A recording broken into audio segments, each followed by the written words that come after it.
दिल्ली में हमने काम करके दिखाया, जनता को बताया, पंजाब के अंदर जाके बताया, पंजाब के लोगों ने उस पर वोट दिया है। अब दिल्ली के काम के साथ साथ पंजाब में भी देखिएगा, आने वाले कुछ दिनों के अंदर बहुत सारा काम करेंगे, सारे काम हिमाचल में बताएंगे और सिर्फ काम के ऊपर वोट मांगेंगे।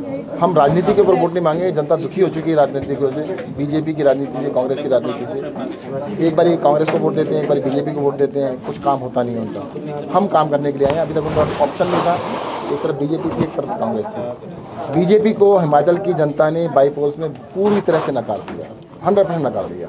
और कांग्रेस को देख लिया आपने, कांग्रेस को पंजाब में नकार दिया।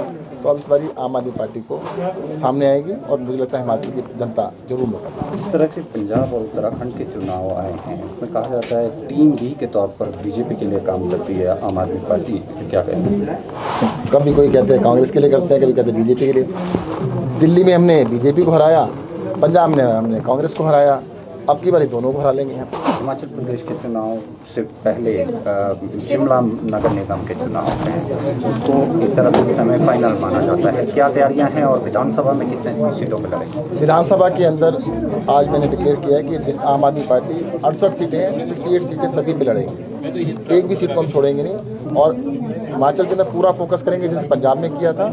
जैसे पंजाब में जीत दर्ज कराई है, ऐसे हिमाचल के अंदर सरकार। फाइनली जिस तरह से केजरीवाल कहते हैं कि मैं किसी भी राज्य में तब तक नहीं जाता हूं जब तक उनको समझा ना जाए, उनकी समस्याओं को जाना ना जाए, चुनाव से ठीक पहले वहां जाना, वहां की जनता के साथ धोखा होगा। क्या यहाँ ऐसा नहीं है? क्या आज का जो रोड शो है उसी की शुरुआत है? देखो, पहली बात तो हम आज नहीं आए, आपको ध्यान होगा जिस ऑफिस में हम खड़े हैं, 1 साल पहले मैं इसका उद्घाटन करके गया था। 1 साल से भी ज़्यादा, 14 महीने हो गए हैं। तो ये कहना कि आज हम आए हैं, नहीं है।